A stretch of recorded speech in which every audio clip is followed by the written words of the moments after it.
গল্পের স্রোত চ্যানেল থেকে সবাইকে জানাই আমার প্রণাম, প্রীতি ও শুভেচ্ছা। যদি এই চ্যানেলের নতুন কোনো বন্ধু হয়ে থাকেন তাহলে প্লিজ আমার চ্যানেলটা সাবস্ক্রাইব করে রাখবেন, পাশে বেল আইকনটিকে ক্লিক করে রাখবেন। আর হ্যাঁ, গল্পের শেষে প্রতিদিন একটা করে নতুন প্রশ্ন থাকবে ভগবানকে নিয়ে। যদি উত্তরটা জানা থাকে তাহলে কমেন্ট করে জানিয়ে দেবেন, তাহলে বুঝতে পারবেন আপনি নিজেও ভগবানের স্মরণে আছেন। তাহলে চলুন আজকের এই গল্পটা আমরা আস্বাদন করি। রাধে রাধে।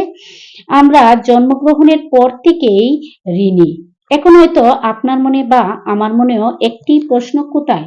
না তো, আমি কারো কাছে ঋণী নই।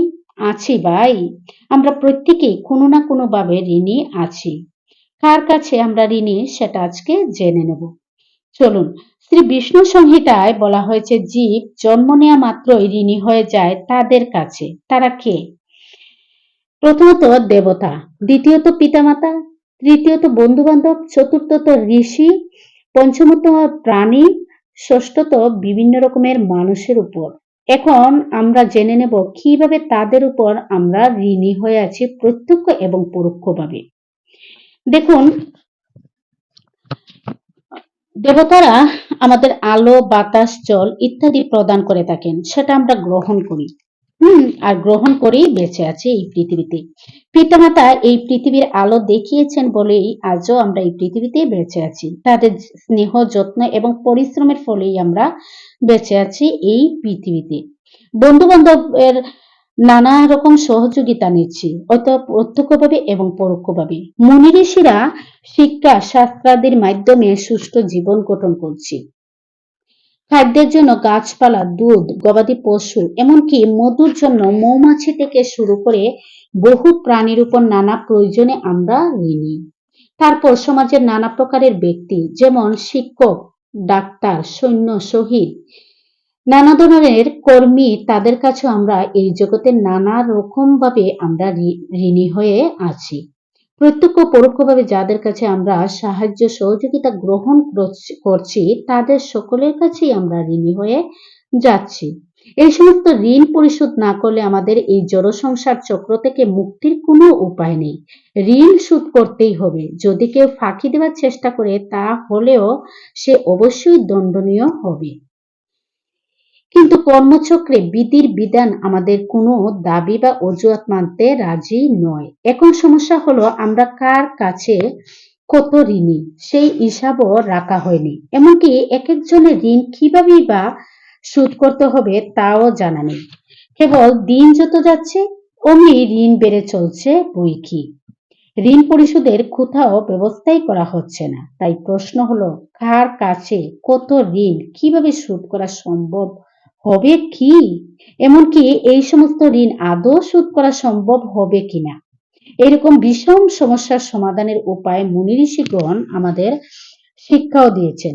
কার কাছে কিভাবে ঋণী আমরা না জানলেও বুঝতে হবে যে সর্বব্যাপ্ত এবং সর্বজীবের হৃদয় বিরাজমান পরমাত্মা সকলের পরম সাক্ষী হচ্ছেন পরমেশ্বর ভগবান শ্রীকৃষ্ণ। অতএব তার কাছে জীব আত্মসমর্পণ করে সমস্ত ঋণ শোধের সমাধানটা সহজেই হয়ে যায়। আর এটি হচ্ছে একমাত্র সহজ উপায়।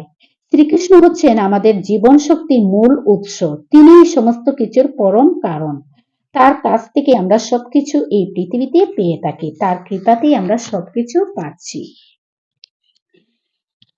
রাধে রাধে। একজনের সেবা করলেই সবার সেবা হয়ে যায়। উদাহরণটি শ্রীমদ্ ভাগবতে দেওয়া হয়েছে এভাবে যে আমাদের শরীরে অসংখ্য অঙ্গ প্রত্যঙ্গ রয়েছে, যেমন কান, চোখ, গলা ইত্যাদি। আমরা যাবতীয় কর্মে সমস্ত অঙ্গ প্রত্যঙ্গকেই সাহায্যই সহযোগিতা করছে। খাদ্যবস্তু পেলে তা একমাত্র উদরকেই দিতে হয়। তার ফলে শরীরের অন্যান্য অঙ্গ প্রত্যঙ্গগুলিও সতেজ এবং পুষ্ট ও তৃপ্ত হয়। সেই ক্ষেত্রে আলাদা আলাদাভাবে একে একে প্রত্যেক অঙ্গকে আমরা খাদ্য বস্তু প্রদান করি? মোটেই করি না। হুম আর আলাদা আলাদা অঙ্গকে খাদ্য দিয়ে তৃপ্ত করতে যাওয়াটা নিতান্তই বোকামি হয়। আমরা ঋণী মানেই আমরা অধীন। একমাত্র ভগবান শ্রীকৃষ্ণের আশ্রয়ে থাকলে আমরা ঠিক থাকতে পারবো। একমাত্র শ্রীকৃষ্ণের আরাধনা হলে সমস্ত দেবতা, পিতৃ, ঋষি, দৈত্য ইত্যাদি এবং চারি বর্ণের সকল লোকেরাই পূজা হয়ে যায়। ভগবান শ্রীকৃষ্ণের সেবা অর্চনা করলে সমস্ত দেবদেবীরাও সেই পূজা গ্রহণ করে থাকেন।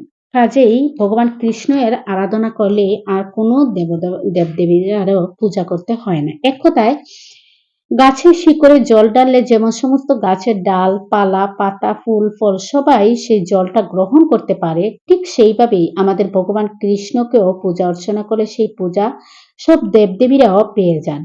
আমি কি বিষয়টা বুঝাতে পেরেছি অল্প কথায়? যদি বুঝতে পারেন তাহলে জগতের সবাইকেই একটাই কথাই বলবো, সবসময় ভগবান কৃষ্ণের পূজা অর্চনা করবেন আর কৃষ্ণকে সর্বদা নিজের স্মরণে রাখবেন।